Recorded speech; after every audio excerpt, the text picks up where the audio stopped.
All right, we're now moving to Chapter 7, which is going to be special conditions. And we're going, the first article is going to be 705, interconnected electrical power production sources. That's a long article title. Wow. But I guess it's trying to describe your interconnecting electrical power production systems. Brian, Bill. Sir. Talk to me about power production. I mean, if we're going to get at the article, it'd be nice if we have a clue what the heck are we even talking about. I understand interconnecting. That's right. Something, it's meaning something. Power production source, I'm not system, power production sources. So what are we talking about? Yeah, so here, we're getting into connecting sources rather than connecting loads. So loads, we already know about that. That's the first 4 chapters, and that's what the code has always been about.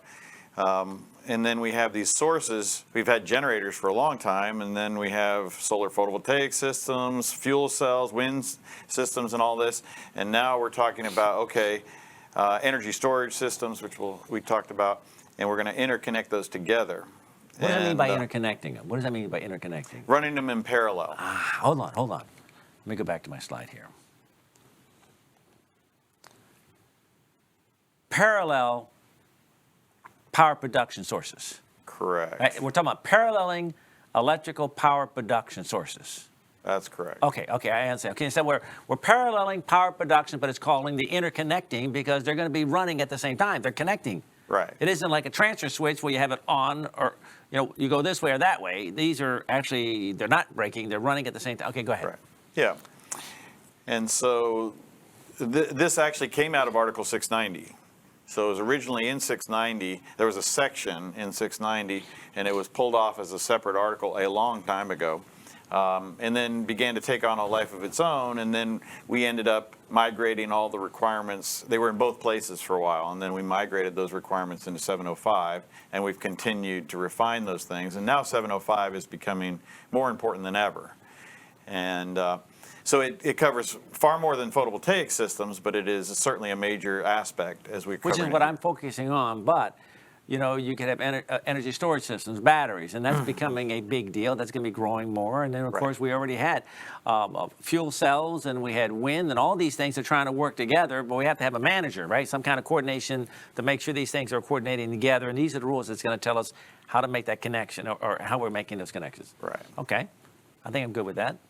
Let's go 705, interconnected electrical power production sources. Okay, I got that. This article covers the installation of electrical power production sources operating in parallel with the primary source of electricity. So if I had waited till I read the scope, then I would have known we're talking about in parallel. Right. And it also makes it very clear it's excluding the utility in that category of sources. Is the utility a source? Absolutely. Are they considered a power production source according to the National Electrical Code? No, they're a special category, separate category. Hold on, let me go back again. This article covers the installation of electric power production sources. And so the scope or the conversation on electrical power production sources is not the utility. We're connecting these sources with the utility. In many cases. Right. Okay, in many cases. So it's not required.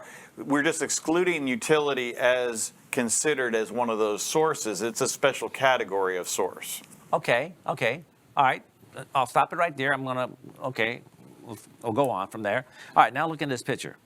Now, it's a primary source of electricity. So the utility, do we give the utility some name? Do we call it something? I mean, we know we have power production sources, which is solar, batteries, generators, wind. But what do we call the utility then? We call it a service.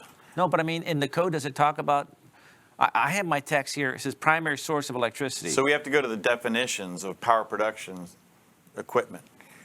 And so that's in Article 100.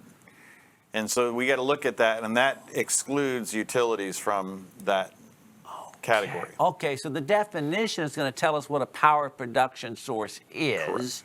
We're not going to go there yet, but we're trusting that what you're saying and what we're saying is like, okay, it's not the utility, but these things. Okay, so we're going to go with that. Right.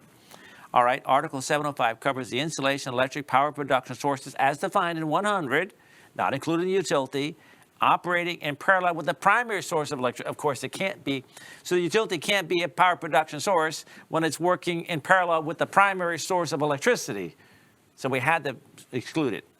Okay. Here's the electric power production source. There's a DC coming into an inverter. And here's the utility, which is primary. And then we're making this interconnection right there. Okay, got that?